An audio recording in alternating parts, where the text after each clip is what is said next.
Hazard.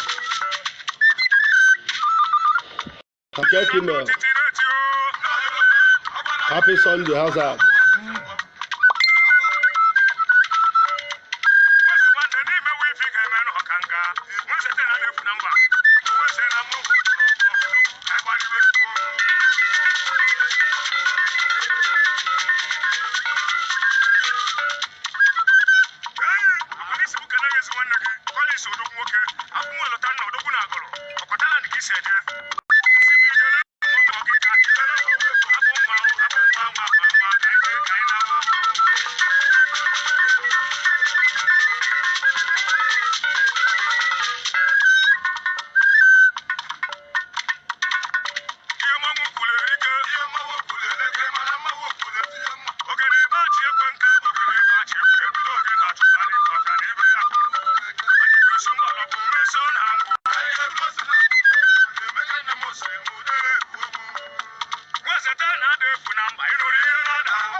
Udo, share this video. Share this video and also comment. Share this video and also comment.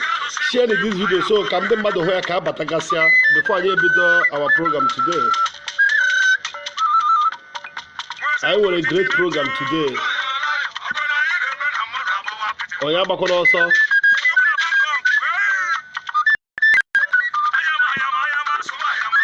The title of our program today is Our Roots. We are going back to our roots.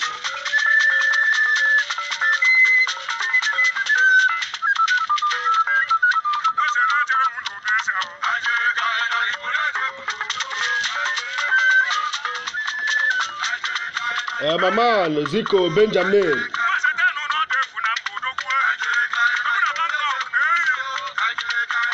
I will tell you,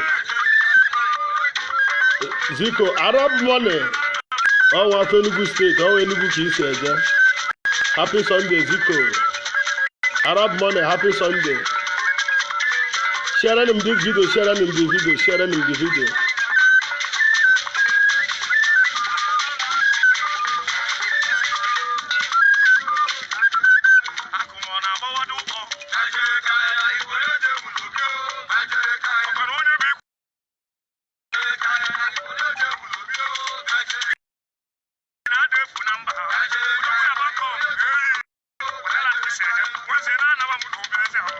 Share this video, Dr. Onyemazowa.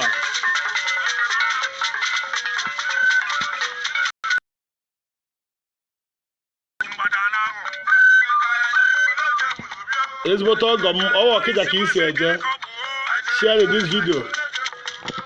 share this video. Share this video and also comment. I have a lot of things to discuss today. I discuss a lot of things and everybody have to contribute to his opinion. You are entitled to, say your opinion.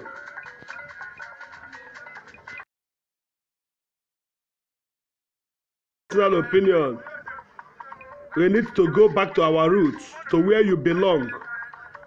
And wherever I belong, today, actually, people jump. Wherever I belong, where do we belong? All the questions from people, from people.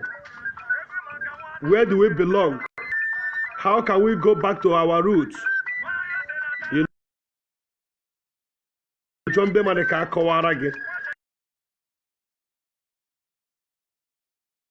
educate how to find out how to go back to your roots. A lot of things are so wrong. Ihe mebigo. Biafra. A lot of things have gone wrong. A lot of things are gone wrong. chọọchị emebiela anyị ife chọọchị emebigoro anyị ezigbote ife n'ala Igbo na omenala Igbo chọọchị etipiala chọọchị na-emezi our ancestors na-ebezi akwa due to ihe chọọchị bitere.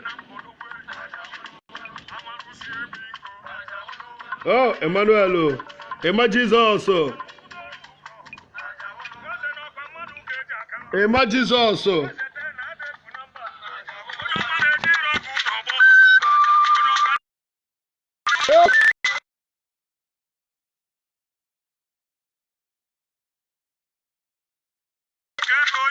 Ajawalu.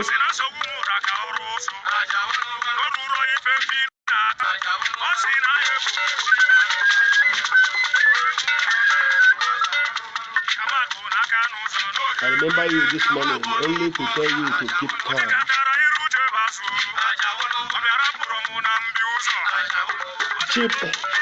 Cheap boy. Only to tell you to keep calm. Talk calm. Never lie. But talk people do. Cheap boy.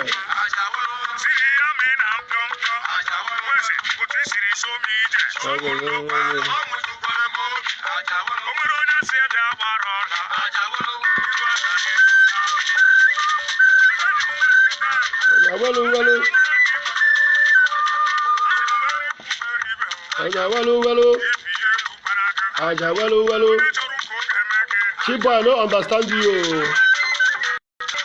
Can I please understand you? Ajawalu. Share them this video. Share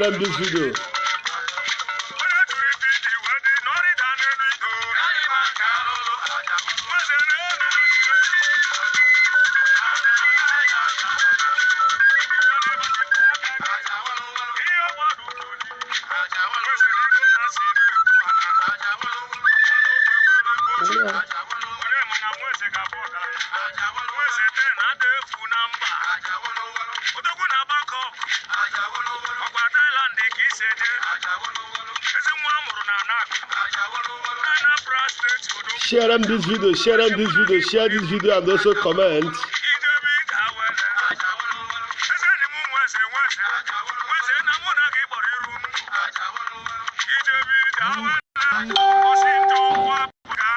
Hello. Am I bottom mado?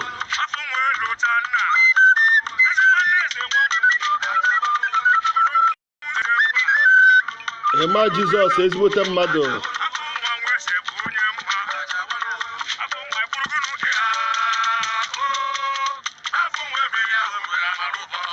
We must continue, my brother. We must continue on them.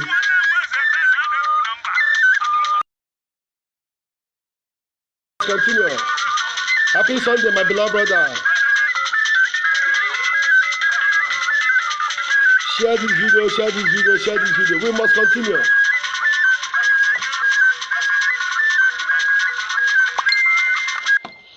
My beloved brothers, friends, and well-wishers, all hail Biafra, all hail Biafra, all hail Biafra.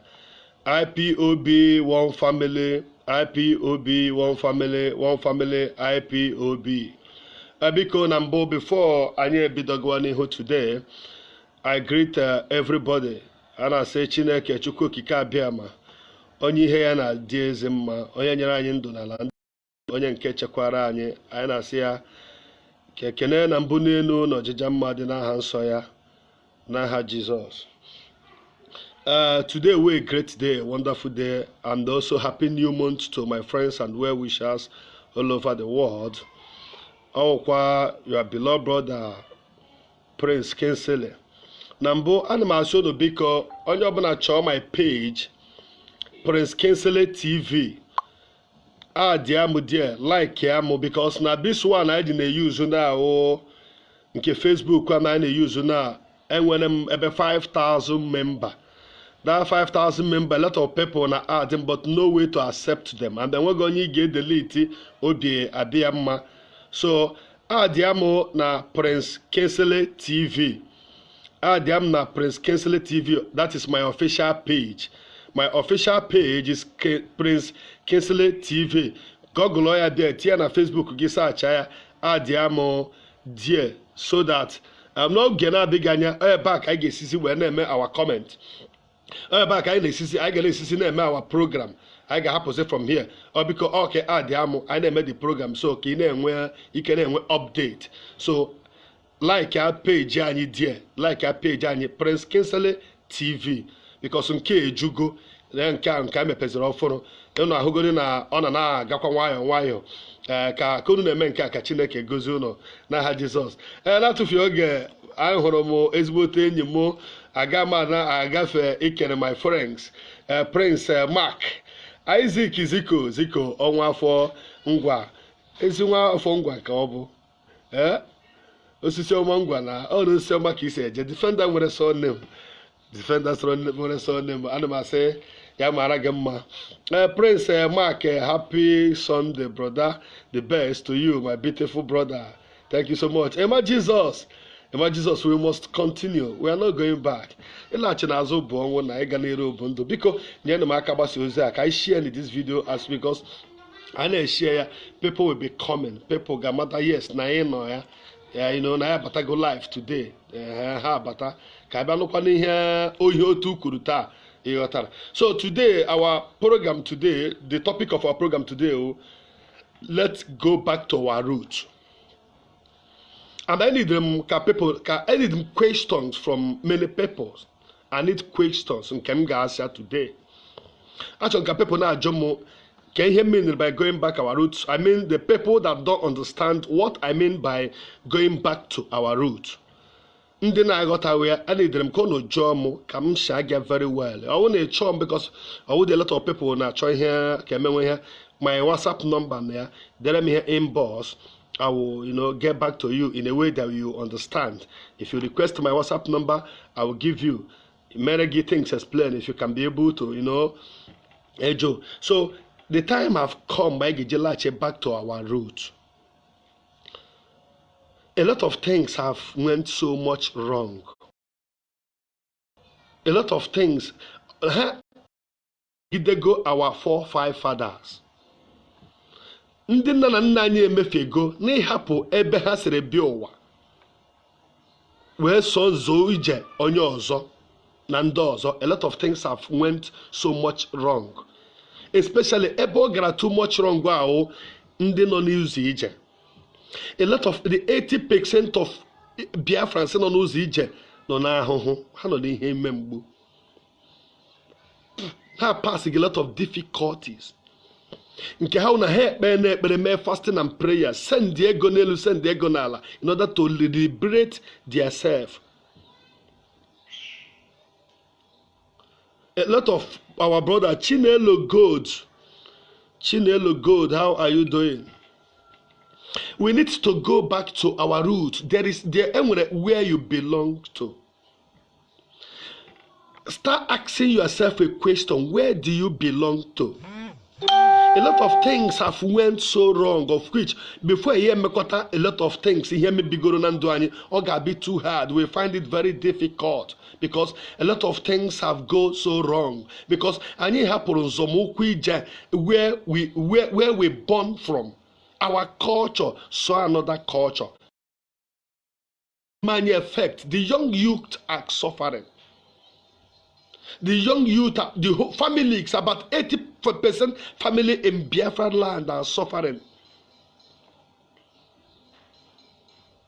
80% na Biafra land. Families, 80% families in Biafra land now passing a lot of difficulties, challenge, and I got here from here to here, from churches to churches, prayer warrior to prayer warrior, family liberation to family liberation, family liberation to family. At the end of the day, and when here got be liberated, we have spent a lot of money on family liberation, and life still remains the same. So it's time to go back to our roots where we belong to. And when I buy belong, ask yourself a question: where do you belong to? I want to go back to my roots.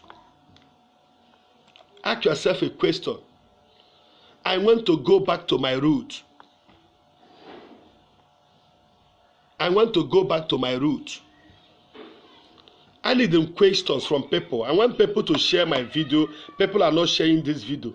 Share the video, share the video, share the video. Share this video and also comment. Share the video and also you comment. Share the video and comment. Chinelo good. Chinelo good. Chinelo Nkemma. Chinelo good. How are you doing? So the time have come. I get you back to our root where you belong. There is a place that you belong. We fail to understand something. We fail to understand one thing. We fail to understand that there is God. And when a Chineke, there is God. There is God. We fail to understand that there is God. But we fail to follow that way. And yet Abene misbehave by following the Bibles, what the white people taught us. A lot of things in there went so wrong. A lot of families nona a kind of life or a challenge or difficulties all that na henwe ike pote ya due to ihe church desara anyị. Condition church desara anyị today in Igbo land, na Biafra land. About 80% of Biafra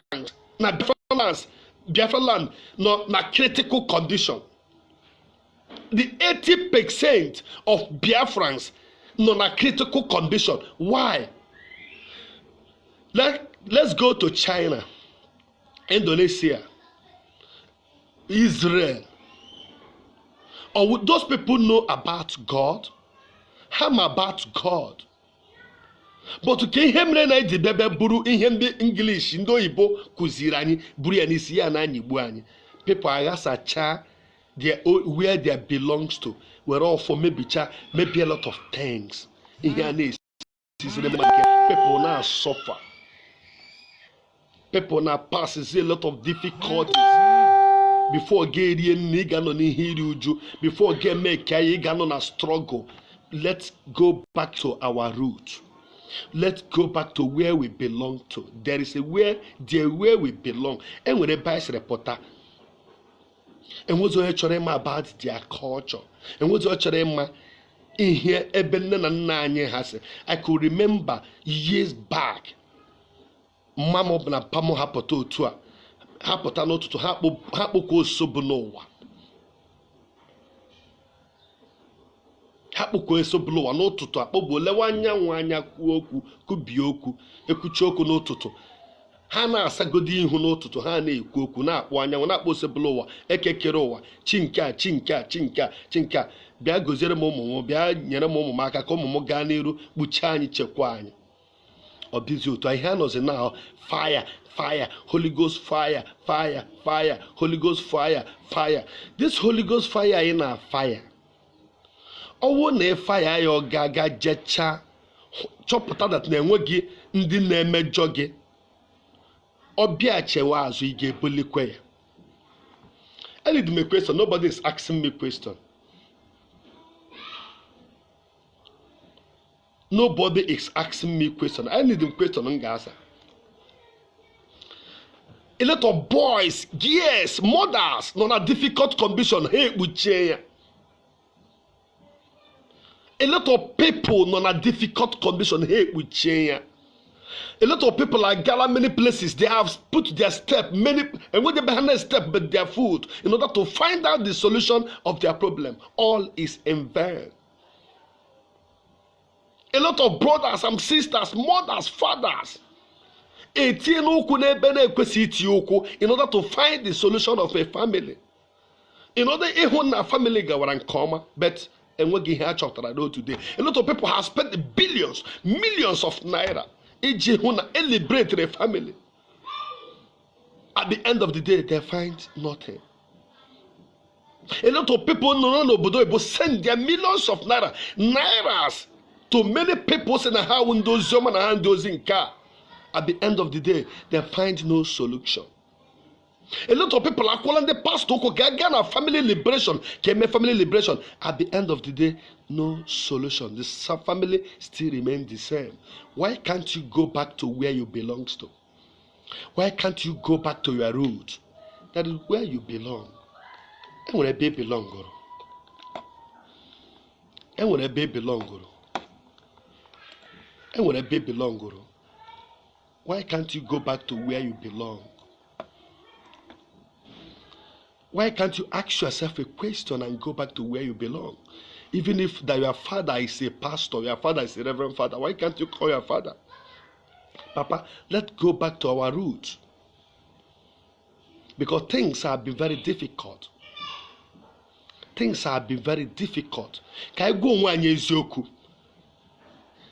Can I happen? Let's stop pretending. We find it very difficult to. My brother, let me tell you things.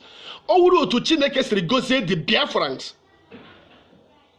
Na brain anyị, na struggle anyị, na mbọ anyị na-agba ka ihe anyị na-emesi na awọkụrụ anyị enweghị wọdụ ga-ahụ azụ anyị anya.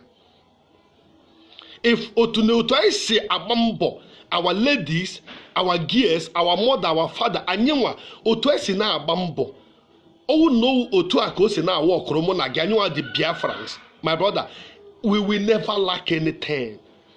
Because I ain't a bumbo, my brother. My brother ain't not a brain. I know everywhere. I know is weak. Biafras know everywhere. I know 247 on 30 minutes. Biafra Ghana 7 hours in order to get what they need. At the end of the day, we find it very difficult to succeed. Can't you ask yourself a question? I want people to, to question, meditate days. I want you to meditate some certain things. Ask yourself a question. In honor with Lebanese, in honor with the French, in honor with many people. How now struggle though? I say struggle, but their things are moving the way they want it. But I wanna struggle. I na bumble too for my brother. And when you open up this world. Word I know this word according to what I know. Segenia ka Biafra sa bambo si no wash. Whoever that come out and say that na bambo carry the Biafra go nya no wash. Nobody na bambo any one the Biafra na agba. Enwogi ihe na onye na arụ ihe anyị na arụ. I nwere ike je na company today na arụ pay hour or in hours. And all these white people now only 2-3 hours, 4 hours. Only Biafra got paid 24 hours, complete 24 hours. They can feed. But at the end of the day, we find it very difficult to succeed. Why can't you ask yourself a question? What are the costs? What are the costs of our struggle next? What are the costs of our struggle next? After spending our money, after family liberation, no solution. Many no na atazi ahụhụ. Ndị nna anyị nọ na-ebezi akwa na-ajụzele mgbe ọ ga-adị mma. Ọ ga-adịkwa mma n'ihu ha ka ma ha nwụọ ka a ga-erizi ihe nwa ha ga-akpata. Ama ma akwa ndị nne ahụ na-ebe ma na-emetụkwa gị n'obi. People are not commenting. I don't know why people are not commenting.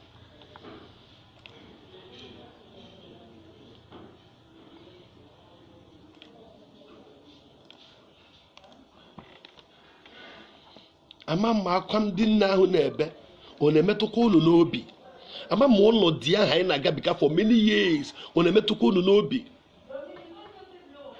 N'ụlọ di na Biafra na dị ka m na hụ na mmadụ ga-apụta ụwa bido gbawa mbọ gbagide mbọ rukwe dide ọ ga-anwụ ọ gaghị enwe breakthrough.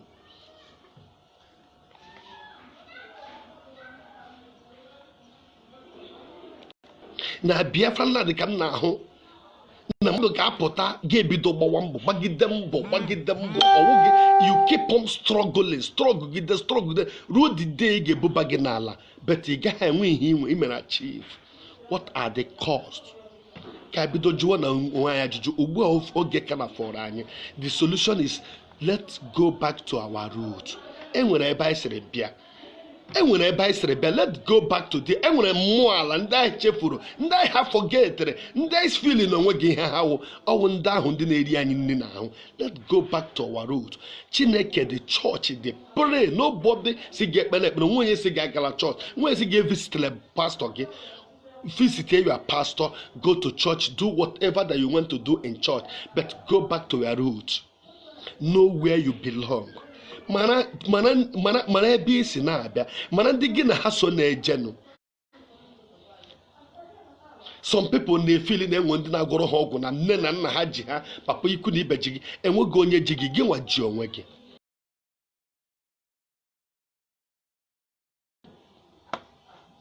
Mgbe ọ bụla iji chọpụta na gị nwa ji onwe gị, gị ebido jụwazi onwe gị ajụjụ, kee ka m si jide onwe m, mgbe aka ị ga-enwetawazi the solution.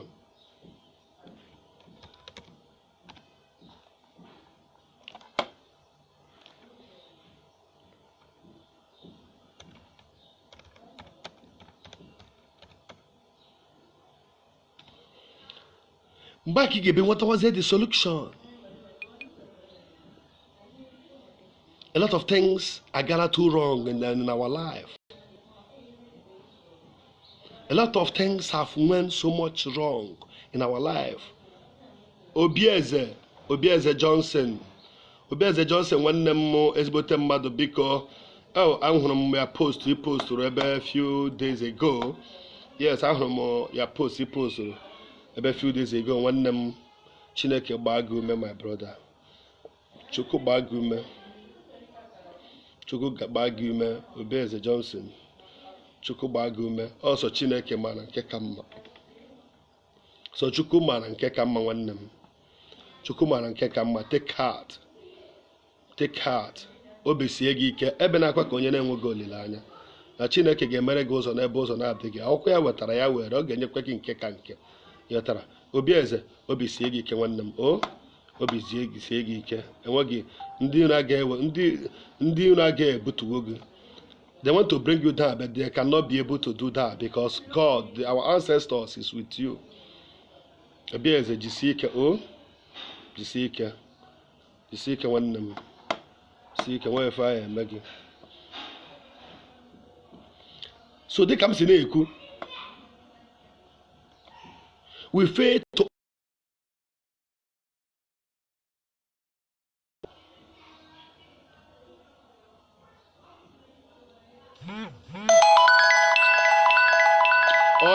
from one them all time in and on point. I don't know why.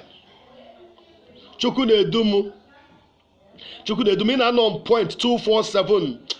Chukwu na-edum ibu ezigbote mmadụ. I'm telling you. How would ndị mmadụ gị ka nna achọ ndị bere na ha na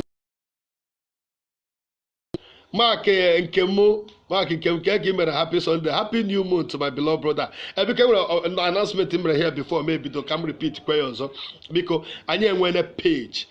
Prince Kingsley TV, search here on Facebook, bam like it there.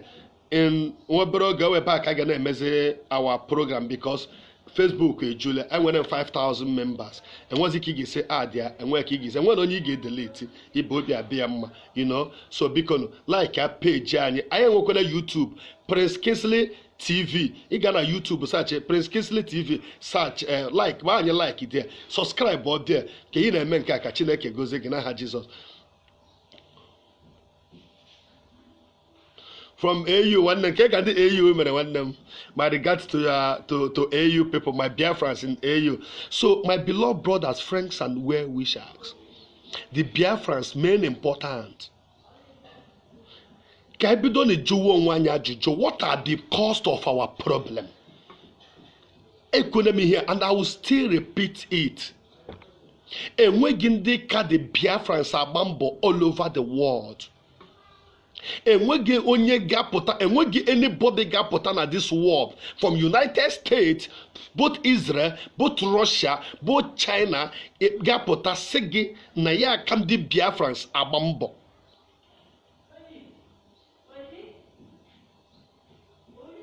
Biafra the way, Biafra the way, we are not going back. We are not going back in Biafra. Oh, Biafra. Biafra is our last hope.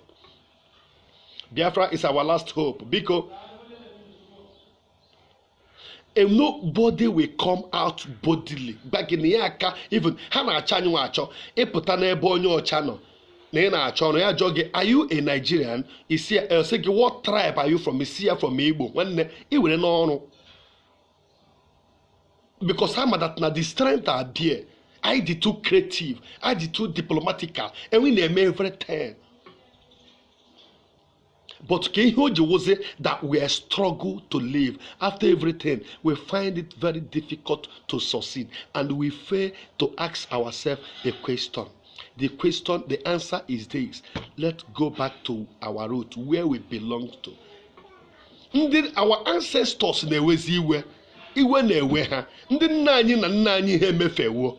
We are the people that will correct that mistake. If you fail to correct that mistake now, there will be a struggle in our families. Nani hanebezi akwa. Nani hagala about 300 churches in order to find a solution. All in vain. Our father have stepped their foot in 300 churches in order to find the solution. They find it very difficult in a breakthrough. But the solution, no hanaka. The solution is to go back to where you belong. Have you people see it now? Now, Mazen Nnamdi Kanu, where God sent. Have you people understand now that Nnamdi Kanu was sent by God? Now, it happened in the time of Jesus Christ. Now, but to be very honest to you, Nnamdi Kanu is the most, and when I say put to you people to understand, Nnamdi Kanu deserve a respect. Nnamdi Kanu deserve ifefe. O deserve ikwayerugo. O deserve all pain in the world. Because he has opened the eyes of about billions of people. Nnamdi Kanu opened the eyes of billions of people. Nnamdi Kanu opened the eyes of billions of people. Nnamdi Kanu opened the eyes of the pastors. Nnamdi Kanu opened the eyes of the reverend fathers. Nnamdi Kanu opened the eyes of politicians. Nnamdi Kanu opened the eyes of the presidents. Nnamdi Kanu opened the eyes of all the whole world. He opened the eyes of everybody. Nnamdi Kanu opened the eyes of your mother. Professors, the people that feel that they are professors in the whole world. But Nnamdi Kanu stood up and opened their eye. Now, do you see what is happening in that zoo?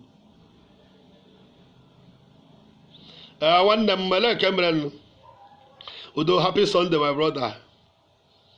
Yo, Onyeze Chimeremma. Eze Abia.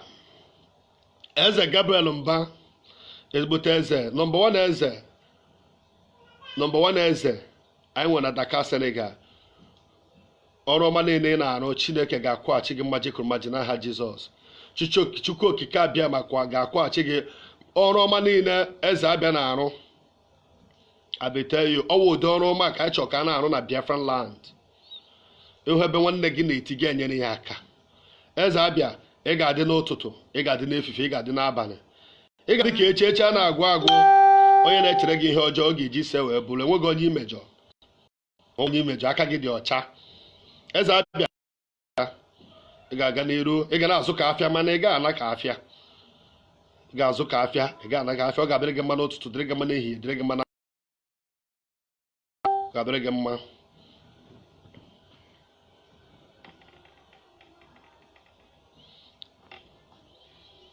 Okay, wait the WhatsApp. Wait, anyị na-ekwuba okwu ka anyị gọta a WhatsApp a phone ka anyị eme WhatsApp number, but I got about the phone. Anyway, some people promise they got a phone, but he got about the phone. I want one guy nyere promise he send the ego ka I got a call for phone ka ka ije na-eme ihe WhatsApp at least people will be calling na express their feelings na anyekwe some a word of advice na ekwukwe ofu phone from one of my sister no here kanata ya phone ya jigode megode ya just nyegode mu enye me a minute when them use jam a minute kanata ya phone a minute because share when the video nya pokon online o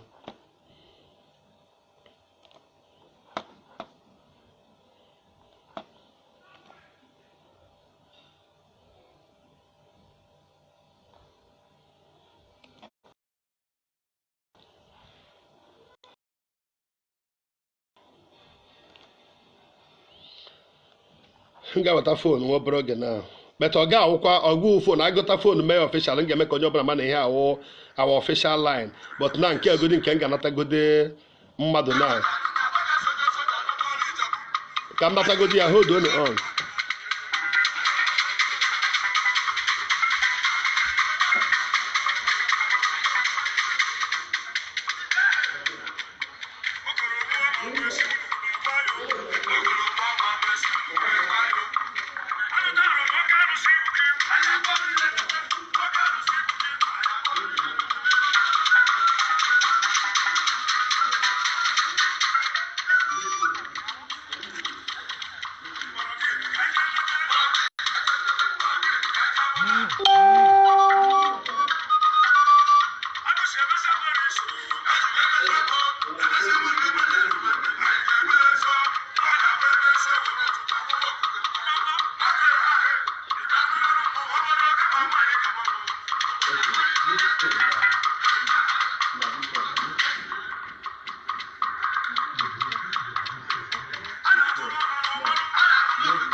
my beloved brother I want to go more phone my friend so come here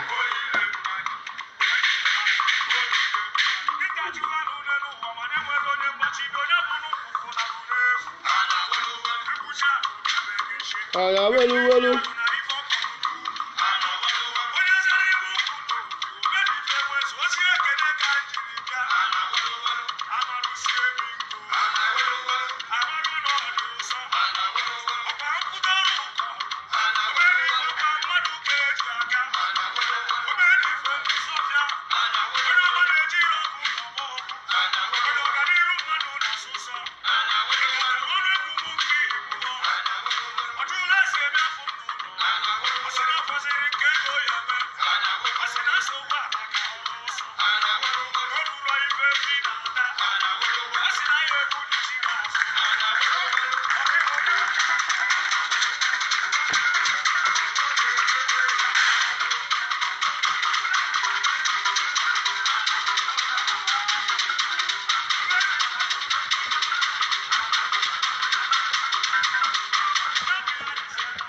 one day work about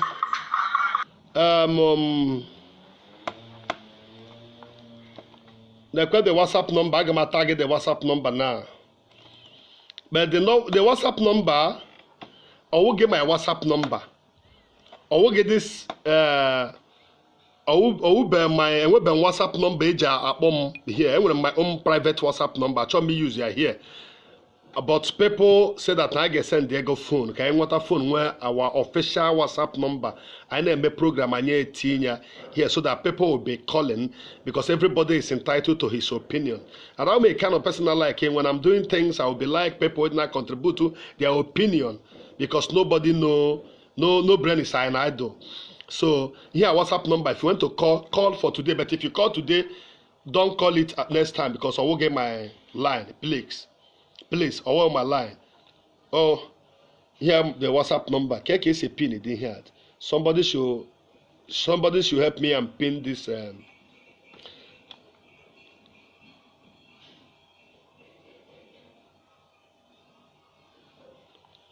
Somebody should help me and pin it so that. And when them JC, you could do the WhatsApp. But the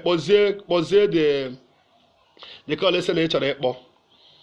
But somebody should help me and pin that line. Please, watch out today. Don't upload this number again until I am where our official line. I am better our official line. Please, watch out this line out today. Don't call it. I get one official line. I want official line. I get make a paper money here. Our official line. So, can I get back to our topic? Because our topic today will going back to our roots, where we belong to. Going back to our roots, where we belong to. And wherever I belong, the place that you belong, and wherever I belong, and when you in a Biafra land, that we fail to understand that we're from somewhere, that we are very special to other people. We fail to understand that we are special. We fail to understand that direction of our ancestors. I have found that very difficult today to succeed in whatever that we are doing in life.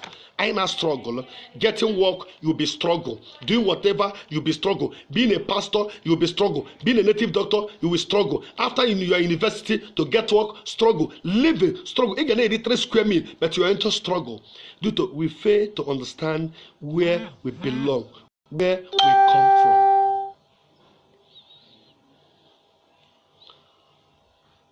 Ndị nne na nna anyị eti n'okwu n'ebe ha na-ekwesịghị iti okwu. Our 4-5 fathers etigasi n'okwu in order to liberate me and you, but all is in vain because Hannah got to the wrong place.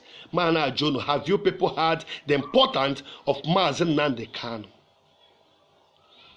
Have you people had the important? Sometimes the Bible na to you say, "Ihe me mia wo no nwu mmadu." Ihe me mia wo no nwu mmadu.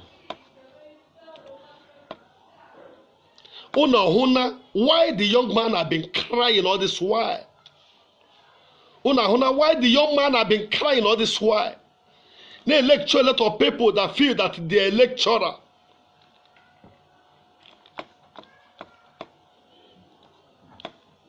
May educate some people that feel that they are very educated, whereby they know nothing. Sometimes people feel that education is all about speaking an English, a grammar. Education is all about coming in a public and start speaking English. That is not education. Education without wisdom is nothing. A lot of people went to Oxford University. A lot of people went to highest university in the whole world, but they haven't given wisdom. They failed to do the right thing. That job Mazi Nnamdi Kanu is doing today. Mazi Nnamdi Kanu have educated a lot of people. He educates even the whole world.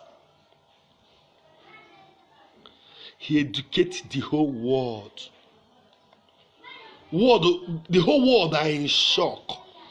Can you see what is happening in Nigeria today? That is the education Mazi Nnamdi Kanu made the Nigerians. He educated them. Forget about those Yoruba, those riffraff online now. But the main Yorubas are being educated. Their eyes have been opened. They are crying day and night.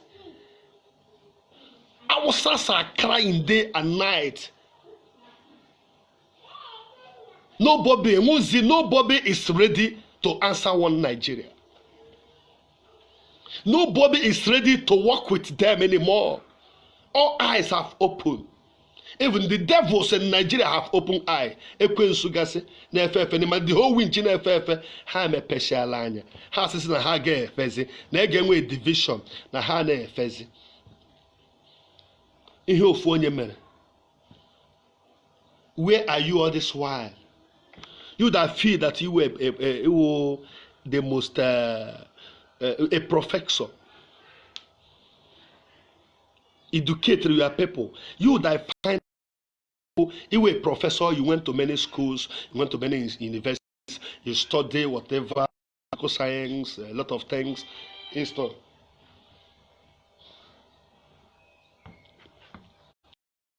You study a lot of things. But where can that actually na hegolele bono? Akwụkwọ ahụ niile egoro ke uru ọ baara gị ka uru ọ baara ndị nọ gị n'akụkụ. Uchenna James say thank you so much. Uchenna James, thank you so much. Someone should help me tag, pin this number. I want number I'm pinning now. Someone should help me pin the number.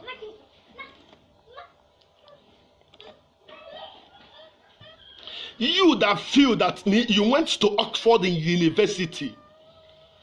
Can you uru that you are Oxford University banner the Biafra land? The people around you. But this young guy called Nnamdi Kanu have educated word. He have educated your mother, your father, your cousin, brother, your sister, you and my. He come out. That we are struggling. My brother, forget about sentiment. So when some people talk Biafra, they want to kill themselves because you talk about Biafra. Okay, why can't you ask yourself a question? Where are you today after all your struggle next? In Abambo Chuku Kisira, and you carry with strength, I did too intelligent. Where are you today? That you are eating 3 square meals today is by your struggle. You are getting nothing from that government. Okay, let's forget about that government. What about your individual things? Anyị hapụrụ omenala anyị ga na-eme omenelu. Ya na strike anyị from here to here. Anyị na-ebo ndị nne na nna anyị ebubo na-enweghị ihe ha mere. Anyị na-ebo ikwu na ibe ebubo na-enweghị ihe na-emere. Na-enwere ije na church na-enwere ekechiri gị, eketuo gị, kechie gị ebe a, ketuo gị, kepụ gị 1940 gị jee cheke okwute na abụnọ here. Ndị church na-akọ ya fa. Any man amụrụ bụ ige ngo jere bịa ụwa. Ihe onye ọbụla amụrụ n'ụwa both nwanyị woman onye ọbụla amụrụ n'ụwa nwere ihe ya na chi ya sọrọ bịa. If you fail to follow the instruction of ihe gị na chi gị sọ, ihe so gị bịa ụwa, you will be manipulated by the enemy. But if you follow his instruction, na-enye ihe ọbụla chọ, nobody will bring you down. Not even your pastor. We have failed to understand where we come from. That is the truth of the matter. That is the truth of the matter. We have failed to understand where we belong to.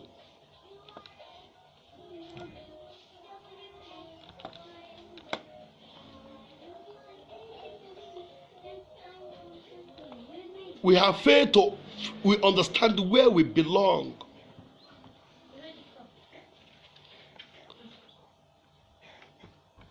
Nnamdi Kanu, some people are saying what he. This young guy, this white old world, this young guy, all Africans now are fighting for freedom. Even other Africans, watch out what is happening in Tunisia today. Google it. Watch out what is happening in Tunisia today.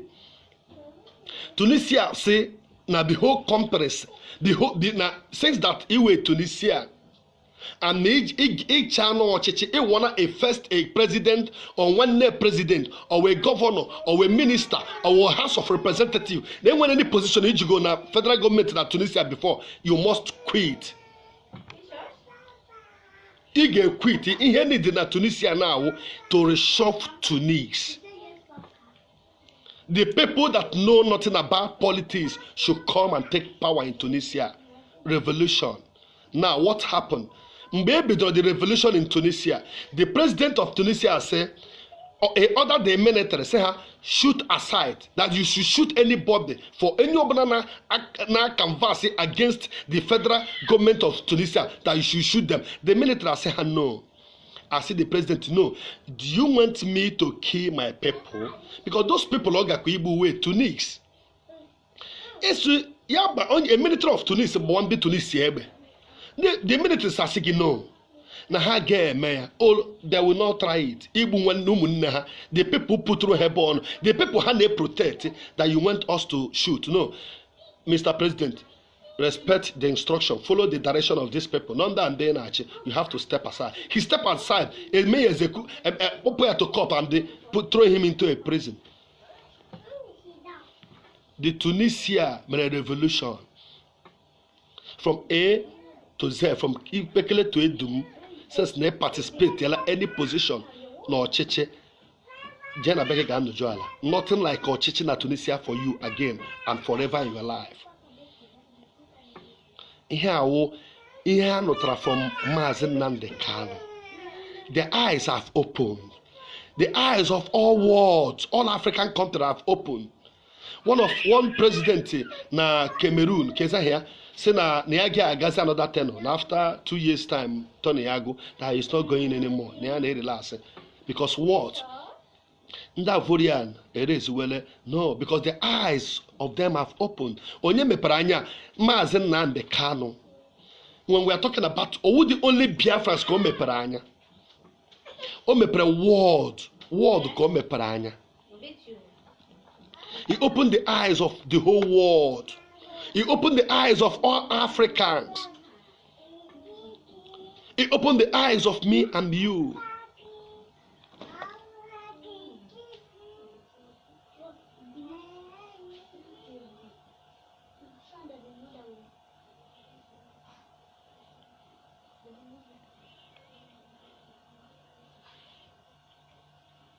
But today, we fail to understand.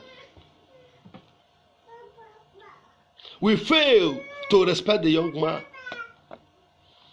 We feel that he's deceiving us, whereby none are getting the truth.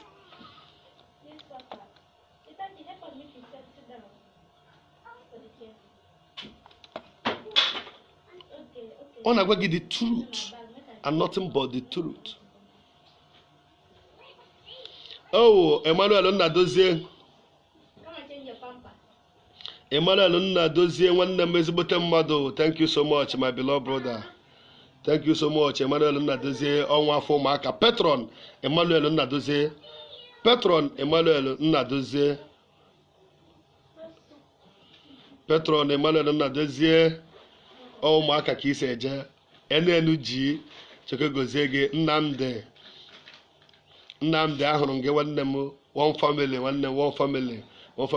Because we are not commenting. We are not commenting at all, and we are not sharing this video. Why? I don't know why my Biafrans are here. That is why I said that we are not proud of us. We are not proud of whatever that we are doing. Somebody requested for WhatsApp number. I went there and bring my brother. Kezi say what WhatsApp number. Chuku ne dum me what say WhatsApp number or send the WhatsApp number you fail to call. Can you hear me then? Yes, I'm tag WhatsApp number. I tag WhatsApp number for you. You fail to call. Udo de kwa. The WhatsApp number we hope ya. Share this video and also comment. Share the video and comment. Nnamdi Kanu is African savior. You people like it or not. O mepena anya ụwa niile. O mepena anya the whole world. O mepena anya mụ na gị. O mene ka mụ na gị mana anyị nọ n'olu. Sometimes man ajụ onwe m question. I ask myself question 247.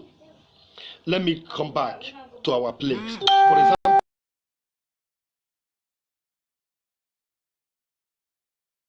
You are not saying the number.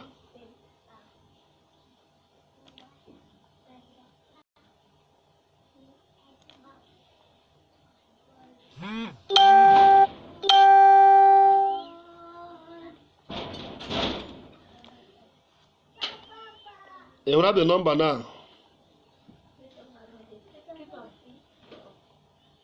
Have you said the number? You have the number. Now, I do myself a question sometimes. I will use with the governors, the Igbo's governors. As an have bribe. What kind of bribe is that? Ego and a bone bribe. The oil belongs to the Biafran land. Everything in the Zuji na Bamba today belongs to the Biafran land. So why would you talk and manipulate? And the person apota na ekune mepeganya na give the correct answer, na give the solution.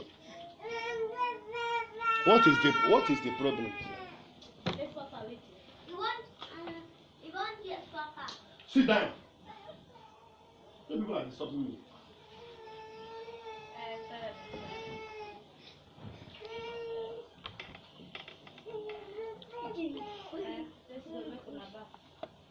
You understand? Nobody, you people fail to understand the young man. The young man know everything about the world. He know everything. His eyes is open. He have meditated all these things, but with the fact. I hope not going to get fact. When you put on at the Federal High Court to say, go and tell that your President Buhari that is mad, that he can't jail me. That now, I'll be proud of, and he is sure of whatever that he's saying. But people today fail to understand this young man. It pains me a lot when people fail to understand Mazi Nnamdi Kanu. It pains me a lot. If you don't understand it in the other way, understand it in a different way that it opens your eyes. Understand it that we fail to understand where we come from. Understand it that you fail to know where we belong to. Understand it that you don't know where you are heading to. The whole Biafrans, we are confused. If not that Nnamdi Kanu come out. Onye ọbụla adịgo confused. Ihe nọzewo ijeta afia ihe chi fọtara gerie. Inweta nwe ego jen, igota nwe jen, lesa begin. Inweta go fuel, ina agba fuel. Inweta nwe ego television, by your struggle with television. Inweta nwe ego ụlọ, you build. Always here believe in a Biafran land, whereby go to Egypt, go to many countries, and enye ha salary as a son of the soil because ha nwere the ten. Ihe nwekwere ka ị nọ wuru oru n'ihe nwere.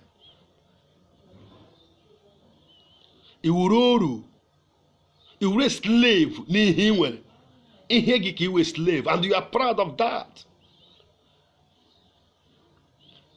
It's very painful. It's very, very painful. Anyị na-atụfushi ego. Ụmụnne m dị n'ụzọ ije.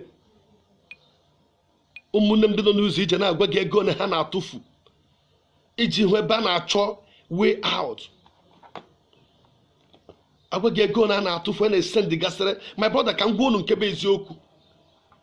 Whether you believe it or not, but I want to tell you this. Ndị na-eshi ebe a na-esendịrị ego sị nwa ga ọrụ mmiri.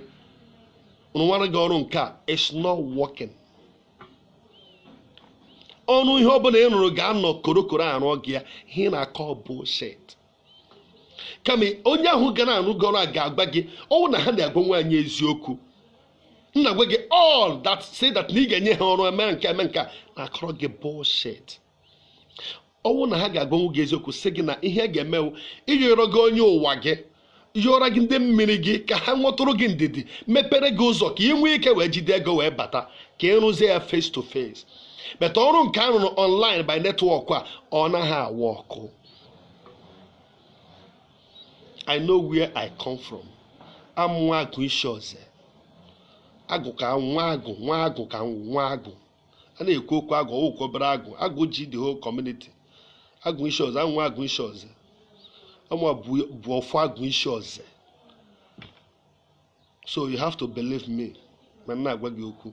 I don't need ego gị. I don't need your money, but nna agwa gị that millions that you have been sending ka arụ ọra gị ọrụ na-esi gị ọ naghị awa ọkwa like say you send gị to occultic, you want to join somewhere, maybe belong to, but ị chọrọ ịchọ ihe ụwa gị, you must be there. A na-arụ gị ọrụ ya na magnet. Ọwụdị na-ese ndị ego na Nigeria ma ndị mmiri na-enye nsogbu, ma ndị chi ụwa ha na-enye nsogbu, ma ihe ndị gboo metara ma ndị mbụ metara. Ihe na-awa ọkụ na-eme ịnọrọ korokoro. Ị na-esendịrị ha ego, gwa ha biko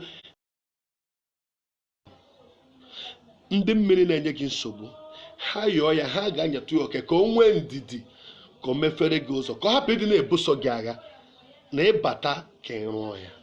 But ọnwa na ịmakwa anya ya very well, ị ga na-emelikwere ya onwe gị, yotukwe ya ọpele ihe a dị mma ga-abata wee mee ya korokoro. But isi na a na-anọ ebe anyị nọ n'obodo oyibo send ego emere gị ihe mmiri, my brother, ije chakwa lọta ga-ajụkwa ese, a ga-agwa gị na ihe ahụ agaghị aga.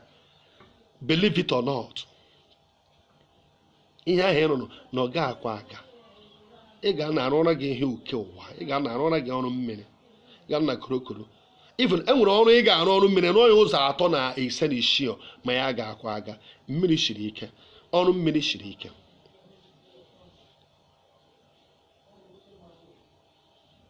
Nwanne m ema Jizọs, ọrụ mmiri na ihe ụwa wụ ihe na-anọ na mba arụ. We had a send ego, but people fail to understand due to they fail to understand where they come from. Imagine here, ask yourself, Joe Onyeke will go in.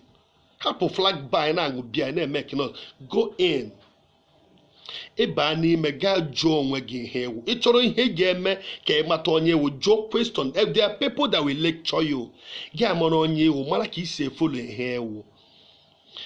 Bobby Nibido follow where. Ihe wo na ihe gị na chi gị so wee bịa ụwa bịa hụtụ otu ihe ga na-esi adị. But if you fail to understand where you come from and where you belong, you will keep on suffering. Ihe ọ bụla ị ga na-enweta awụ n'ọkpọ, ọ na igburu mmadụ nweta ya, ọ na imere arụ wee nweta ya. But mgbe ọ bụla ị bidoro follow mara the root where you come from, things ị ga-anọ ihe ị na-eri a na-abịara gị. Iwuru eke, ihe ọbụla eke na-eri, eke na-anọ ihe ọ na-eri abịara ya.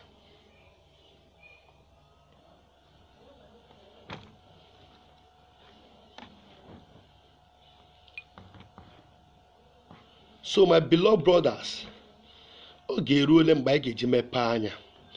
Oge eruole mgbe anyị ga na-eji emetụ appreciate of things. Oge eruole mgbe anyị ga na-eji ekene Chineke n'isi Nnamdi Kanu. Nnamdi Kanu wụrụ onye Germany, ma ọ wụrụ onye Japan, ma ọ wụrụ onye Thailand, Indonesia, a ga na-efe ya ofufe, a ga na-achụgharị ya everywhere ọ nọ. A ga na-efe na-ekpere ya, na-asachasị ya ụkwụ, na-asacha ụkwụ, were mmiri o jiri saa ahụ, even ihe niile ka emetụgodi ya aka. Because ndị Japan ma ndị Germany or Thailand or India believe na such a person na ha metụ nwa ya aka na ya ha agụgụ. If they can be able to touch hand were aka metụ Nnamdi Kanu kubi okwu n'isi nke ha with their faith na nye ya ọbụla ha na-aya agago. But anyị nwe Igbo chọrọ igbu ya egbu. Ihe ahụ na-agwa gị gbasara maka one Nigeria, have you seen it today? See how the militaries are maltreating the poor people, the poor stay back. Or was it by God? Or was it here busy? Have you seen it? Have you seen what is going on in Nigeria? Have you people see that prophecy that Nnamdi Kanu brought far back, years back? Have you guys seen it?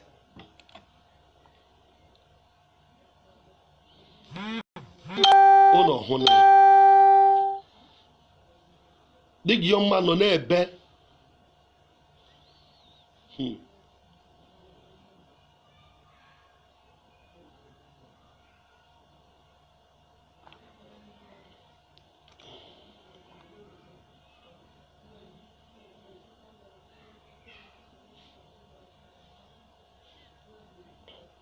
Who will lead the message to war? Obinna Obi Onyeka, he believe that everything must be war. Do you believe that everything must be war? No. If you are believing that way, you pour from your memory. Everything is not war. Everything is not war. And everything is not going to be war. Now, can you give one story? These people know what they are doing. In the constitution of Nigeria today, and we give room for referendum. Or be it constituted. It's not constitutional. Now their constitution. They give a referendum because how much that now these people call Biafra Ghana. I'll finish. Come out from that.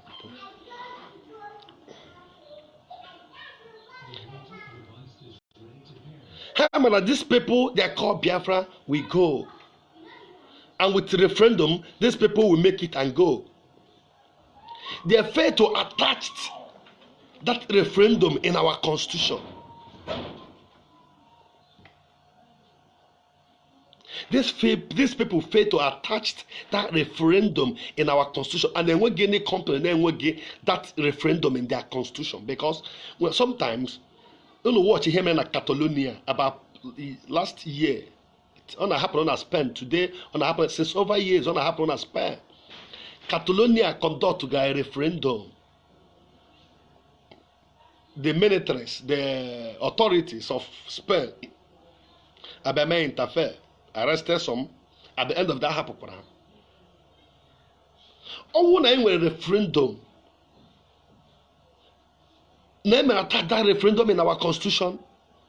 But they know that there will be a day like this that these people called Biafra will raise up and say that we are going. But they forgot that the United Nations will create the power to call for a referendum. Some people say war. We are not going to war with anybody. We are not going to fight anybody. We are not going to war with anybody. Biafrans are not going to war with anybody. It's not that we are afraid of war. We are not afraid of war, but we are not going to war with anybody. I can follow the due process. All UN get order. The United Nations will order them. And the United Nations will conduct the free and fair referendum in Biafran land. After the referendum, the United Nations will be there. How can send their agent? The international observants, they must be there because all can conduct the referendum. After conducting the referendum, that these people really want to go. Around table. If they fail to grant us our wish, it means as a war. And if that war begins, or was a war with Nigeria and Biafra, or was it war with Nigerians and the United Nations? Nnamdi Kanu is too diplomatic. Don't play with him. I believe in Nigeria. Do you believe in Biafra and Geburebe tomorrow now? But no. How Nigeria need a war? They will fight with the United Nations. Not with Biafra. I got so hog now. I got so hog. I got some be United Nations hog.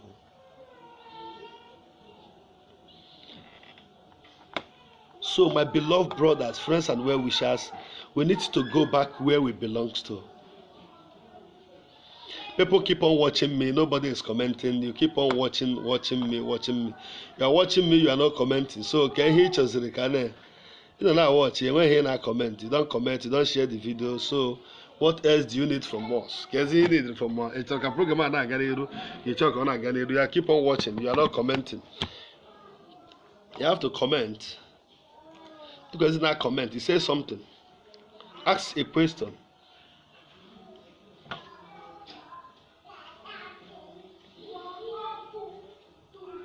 I'm not answering your question.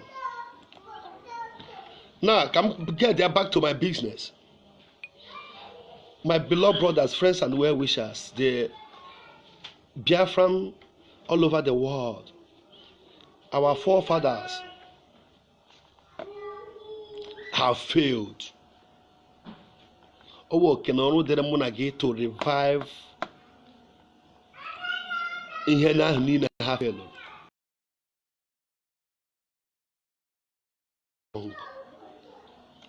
It is our duty to come back to where we belong. It's our duty. Oh, okay, the monarchy. Ịkpọ ha because ha akawala ha agba na mbọ ha nwere ike ịgba owu ọrụ dịrị mụ na gị na ịrụ ka anyị laghachi back to where we belong. Anyị belong dị na church. This Jesus that we are talking about was born and brought up in Israel. Jesus was born in Israel, but the majority, the religion, the largest religion in Israel today was Jewish. I want you to ask yourself a question. I want you to ask yourself a question. Jesus was born in Israel. Jesus is an Israelite. But the most largest religion that we have in Israel today is a Jewish. Ndị ọcha Jos buru akwụkwọ printer buru Bible butere anyị atachide eze na-ebu Bible with wickedness were ya na-eme arụ. Forget is where we come from. Forget that na-enwere where we belong. There is somewhere that you belong. Enwere ebe na-eme anyị ihe aha ewu. Enwere a place na-eme anyị so special. We are very special people.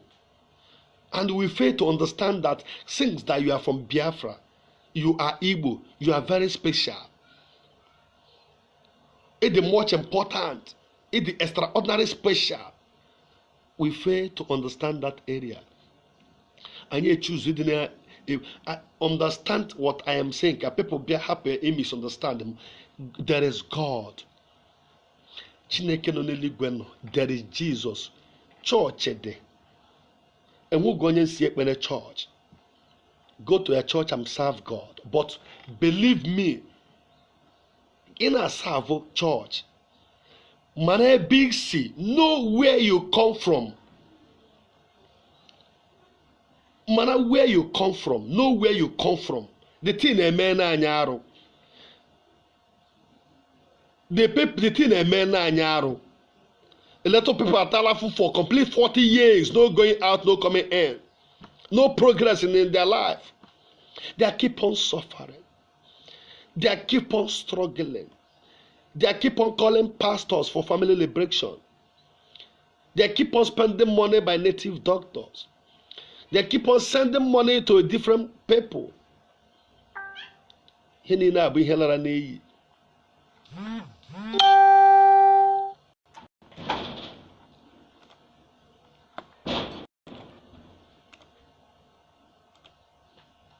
Hannah sent Diego to different places in order to get what they need, in order to liberate themselves from the bondage that they are into.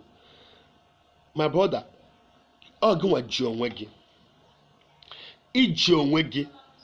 liberate yourself out from whatever that you are passing through. Know where you come from.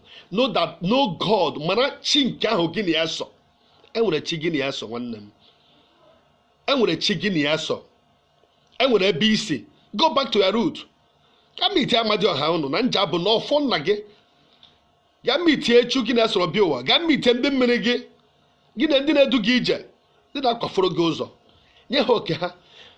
Jesus n'onwe ya sị gị were nke Siza nye Siza. Were nke ya nye ya. Ọwụ na ọwụ mugu. Ịchọ na Jesus ya awụghị mugu.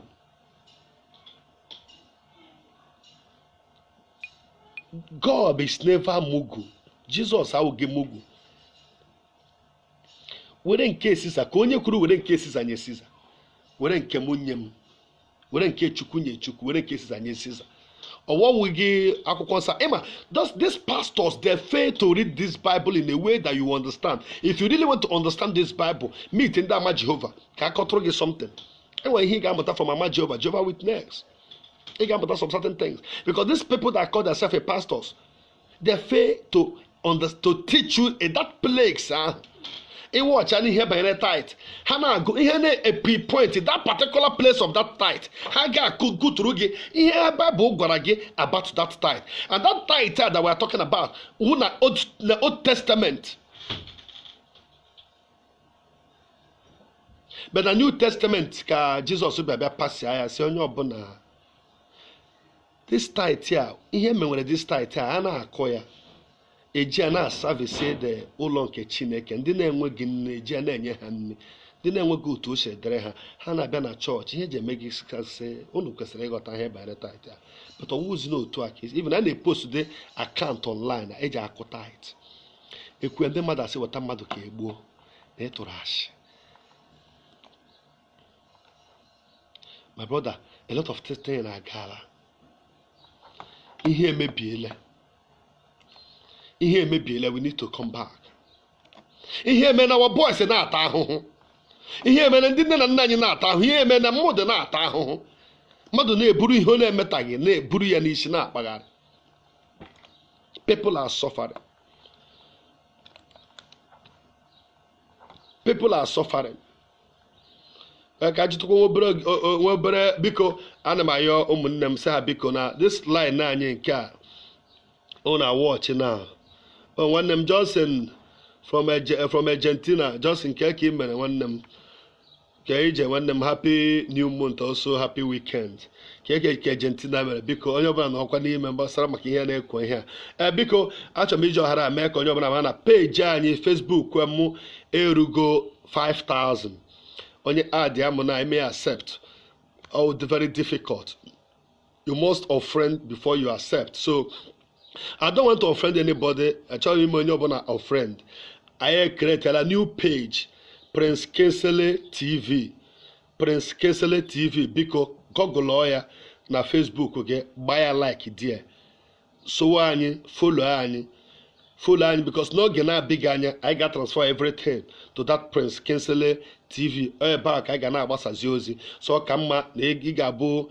Anu izizi because as na anu onye bozo na aṅụ mmiri ọma buru ụzọ adị anyị dị ịgọgụlọ ya na Facebook gị Prince Kingsley TV ị ga-ahụ anyị gbaa ya like gbaa follow so anyị mana ihe ọbụla anyị ga na-eme ị ga na-enwe the update because nwa obere oge anyị ga-ebidozi from there ịghọta because a lot of people na adị anyị nwee ka isi eme ha accept people chọrọ ịdị na-eme enjoy of this program people like this program but nwee ka isi na-eme ha accept nwee ka asị na watch the program they have been calling me on phone writing me inbox to create a page n'ebe ozi na ọ na-ebutewozie mmadụ so ka create a page so create a page so add us from that our page add us to our page anyị enwekwala na YouTube Prince Kingsley TV Prince Kingsley TV ọwụkwa our YouTube ekwe ya na YouTube ị ga-ahụkwa m Prince Kingsley TV follow anyị comment ya gbaa like nke onye na-eme dịrị aka nke na-eme wedere m nwanne nwoke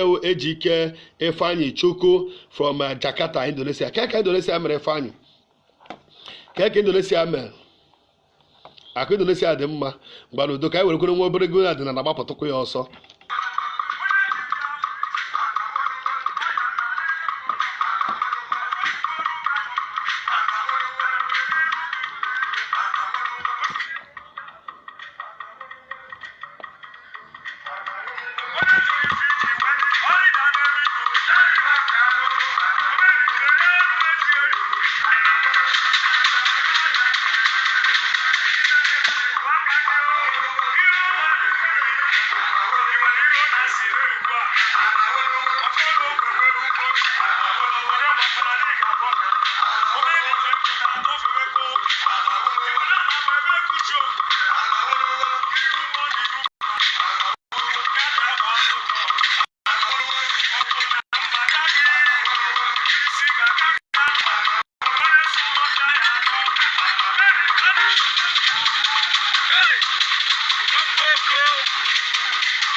I did the Ejika if I go to Canada Monday Indonesia Nina.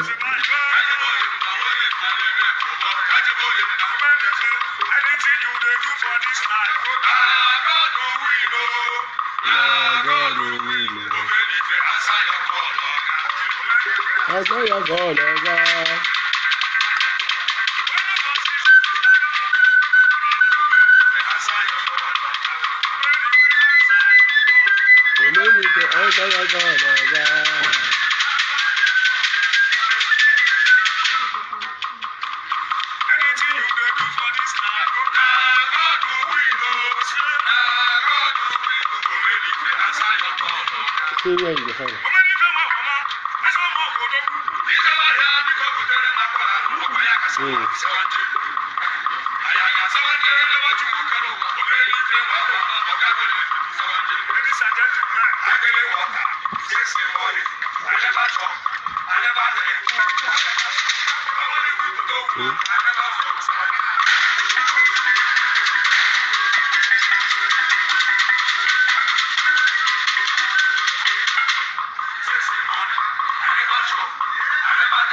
My beloved brothers, our friends, and well wishers, nwa obere anyị ga-agbapụ ya ọsọ. Anyị na-agbapụ ya ọsọ. Our special announcement to ụmụnne anyị na-ege anyị ntị biko say kwene Prince Kingsley TV. Prince Kingsley TV. Follow our page, our new page. Prince Kingsley TV, our new page. Like and follow anyị maka from next month 120 oge anyị ga na-esizi from there na-eme our live program because nke a na-ejugo a lot of people are complaining very bitterly. Nke a ejugo anyị create kwara anyị nwekwele YouTube Prince Kingsley TV. Ị ga na YouTube Google Prince Kingsley TV, ị ga-ahụkwa anyị die. So follow anyị, comment ya ka ị na-eme nka ka Chineke gozie gị. Biko anyị na-asị unu echefukwana ihe anyị jiri bata online today. The title of our program today will go back to your roots, go back to where you belong. A lot of things, amen, a lot of mistakes, amen, a mistake. Our two fathers made a lot of mistake by following the Bibles. Now got it from church. They fail to understand where we come from. Ha chefuru ịmata ebe ha isi na mmụọ na chi nke na-edu ha. They fail to respect their God, the ancestors. The ancestors ebido na-achụgharị ha up to today. Our ancestors na-achụgharị anyị. A lot of things emebiela. So ma gbaa n'ofu ọkụ. So ma emebiela arụsị dị iche n'iche. So ma emebiela ihe obodo jiri biri. So ma agala contrary. So ma ewere n'obi, ewere n'eze. Igwe nke ga na-ebupụ wee bupụ ya, mebie a lot of things. Ibiana, a lot of villages, progress fail to come in some communities anyị today due to gịnị?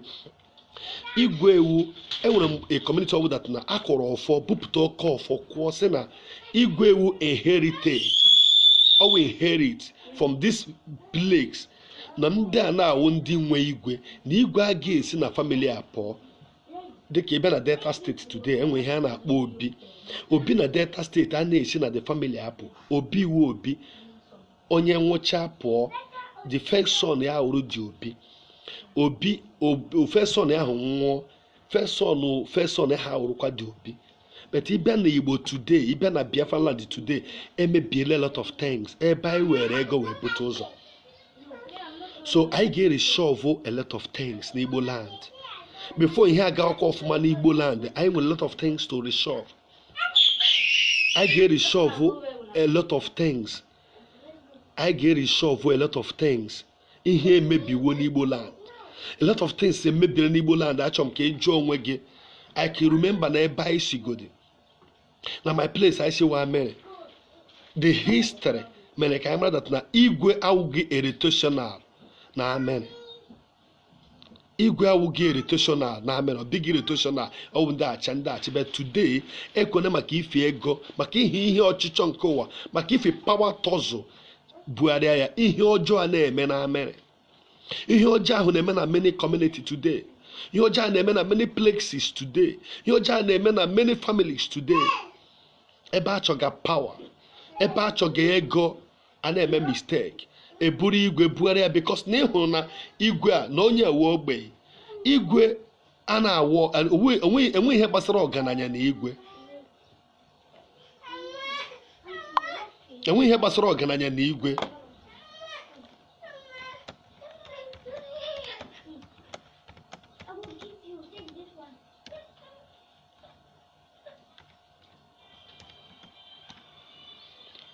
So people emebisha na omenala Igbo. Eburu igwe ga-abụnye ndị ji ego nara ego chee ha igwe. Ndị igwe kwesịrị iruru a na-ata afụfụ na-ebezi akwa.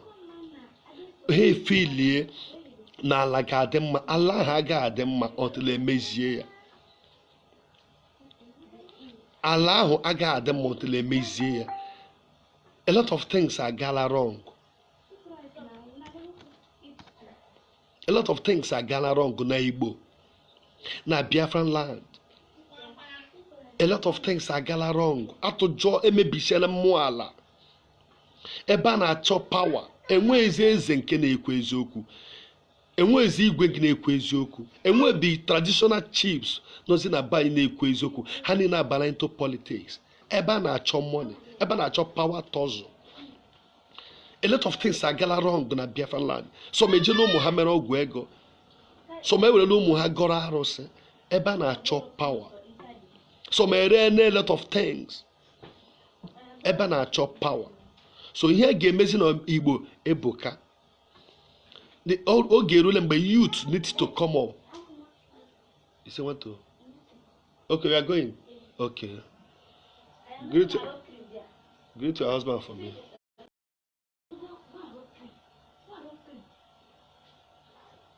A lot of things have went far, have went wrong in Igbo land. Ihe agala a very big wrong. Ihe agala wrong in Igbo land. Ihe agala, hey, Precious, keep quiet. Ihe agala wrong in Igbo land. Ihe agala wrong, but ihe emebiele. Achọrọ m ka I check ebe isi. A lot of ndị ụmụ new chiefs ndị a na-enye autonomous chief ihe emebiele. Ewere autonomous chief a ga-enye onye na-ekwesị ewu due to gịnị na ọ nwetụrụ ọnụ na ọ matụ mmadụ na o jitu ego na ọ ga-enyenwu bribe. Community a na-ata ahụhụ. Mmiri si n'isi gbarọ ihe emebiele. A lot of communities na-ata ahụhụ ihe a na-amaghị. The youth anọdị adị nke na-enwe m iwe na a na-use those youth. Those riffraff and they use her now manipulate their fellow youth, their fellow brother. Indians are they use on the chief and they use on. And I could to offend them mother na local community meetings, na local community market. And I mean this people intimidate. And I make them go going to Kuru Honor. And I realize them mother because new ways. Ebute case na biggie. Enye gị ego ga mere ego kpaarụ arụ ga na-eso gị. Ị ga-ata afụfụ ya, ezinụlọ gị ga-ata afụfụ ya. Revolution na ha abịa. Don't forget we fight about everything that belongs to us, especially Moa Bokoju. Whatever that belongs to us, we must fight about whatever. Enwego onye iro ga-anara anyị ihe anyị. Enwego onye iro ga-anara anyị ihe anyị. Anyị emepela anyị. The time have come for you to stand and fight for whatever that belongs to you. Ọ ga-agala mgbe mmadụ ga-eji bịa ọsọpụta ụtọ agbawa gị aka nara gị ala gị n'ike because no dibia or because no a house of representative, no a councillor, ma no mopo. No. Stand firm. Were ụjọ tinye n'azụ, wepụ ụjọ, zọwa ihe banyere gị. Eme nje na urge all my members, the whole Biafrans all over the world, IPOB, we have to be very proud and come out and defend Biafra. Whatever that belongs to Biafra, not only to defend Biafra, whatever that belongs to any Biafran brother, we need to help him. Owunde niile nwechara ọnụ okwu. Owunde niile can able to stand and defend whatever that comes to their way. Owo oke na ọrụ dịrị mụ na gị to help them. Ekwere ka emegide onye Biafra. Ilele anya hụ na onwe gị onye ga-ekwuri ya. O etigo ya ụjọ n'ime. Almost in pressure. Come and rescue that your beloved brother. Come from no place. If my proggy come out. My proggy na the case apoggy come out and defend me. Since name na o make the kind make there come out. A lot of things are gala wrong. Aye make the go mana. Ndị eze anyị eme na arụ. Ndị chief echige na ba anyị eme na arụ. About 80% of chief eme na arụ n'ala Igbo. Ihe emebiele. A lot of things are gonna very wrong. I can just say we need to go back to our roots. I guess in this way, bido we mezi way. And my the two painful now sometimes in the youth to don't abanye, in the Nogas na Nigeria, and now mega say haru na bullshit. A lot of things I kwesịrị imezi. Ha ga-eme. Ana angariga anwụrụ, ana angariga my name make noise. He got a walking come over machine. Nke wagagula my brother wagagu even you to na arụ 7-story building ị ga-agọta nwa machine na aba na imega ọfụma ị na-ebuli nkwelu na ịgọta wuru machine whereby na enwe ndị nwere 7-story buildings 2-story buildings nwegara a lot of things ị ma na ndị a na-eyuzu gị nọ na village na ha egbugo gị ha na-arụye gị n'ime mmehie na-esokwu gị na blood. Hey, jigina manipulate the widows. Jigina manipulate the ndị na-enweghị ndị na-ekuru ha. Nye ka boss se wosara n'ụzọ ije, Biafra se wosara n'ụzọ ije na-ata ahụhụ. Ọ na-agwa ndị nọ na Nigeria ihe boys na-agabiga na hustling field, they will never believe. Agwa ha ụdị ahụhụ boys na-ata na hustling field, enweghị onye ga-ebelieve ya because ha agaghị, they will never believe that. Kama ha ga-stand kwano, they can't stand. But we will end here. Maybe by next week I gotta continue. But I'm going to join the time have come to you to go back to your roots. Maazị Nnamdi Kalu enyere n'anyị aka ọ gba n'anyị touch niile nwere ike gbara anyị. Ọ wụzi oke na ọrụ dịrị mụ na gị to work towards it, to get back to your senses, to know where you belong and march forward and walk towards it. Maazị Nnamdi Kalu have opened the world, the eyes of the whole world, both the professors, universities. He have tried. Nnamdi Kalu is a human. Ọgbalịana, ọ gaghị egbuzi onwe ya. N'agbakọ na ọka he keep on trying, na-agbalịsi ike. Ka ọ n'ọrụ dịrị mụ na gị iwu ịdị na-eme ka ya nwe na onwe ya nọrọkwa ebe ọ nọ na-ama yes na those people na-eteach, they are understanding and they are following the full step. What are the steps that you are following? What are the difference? Ask yourself a question. Now the land that you are, now go oil is not there, but you are not benefiting from the oil. And now you call it that you are living very well. You feel that but you know what oil. You can't stand firm. Imagine and there's a village na ha na-eri pension, na ha na-eri salary, monthly salary. ha na-eyuzo gị na-work against your people, na-anara ndị mmadụ ala ha n'ike. You can't speak as a young youth nwere future. What the hell? We have to learn from the past mistakes and correct a lot of things. Correct a lot of things. Forget that those people that call yourself, those people that they call themselves politicians. They are no more coming back. They will not come back to their senses. We need to work very hard to make sure that we restore our Biafra, and that is the last hope. And restore our ancestors. That is our last hope. Restoring your ancestors is your last hope. Knowing where you come from, and where you belong is our last hope. Fasting and prayer will never lead you to anywhere. Fasting and prayer can make you more confused in your life. I'm telling you, my brothers, we need to reason very well. We need to reason like a human. Oge rule mgbe anyị ga-eji chee echiche ka ndị ṅụjuru mmiri ara afọ. Oge rule mgbe anyị ga-eji na-ajụ ndị nna anyị ajụjụ. Ịkpọ papa gị na fon na vileji jụọ ya ihe ọ dịka otu ka otu ihe ha chere dị. Ị na-emekwa ihe ndị dị otu a, ọ jụ isi emenwe ihe dị otu a. Because how ndị ahụ are manipulated, how those people are manipulated. Ụfọdụ azụtagolo nwa ha ala niile ụmụ ha ga-ezu natachita ndị mmadụ ala ha n'ike. What for? We need to open eye. Ka Chineke gozie onye ọbụla. Ka taa mara unu mma n'aha Jizọs. Amen.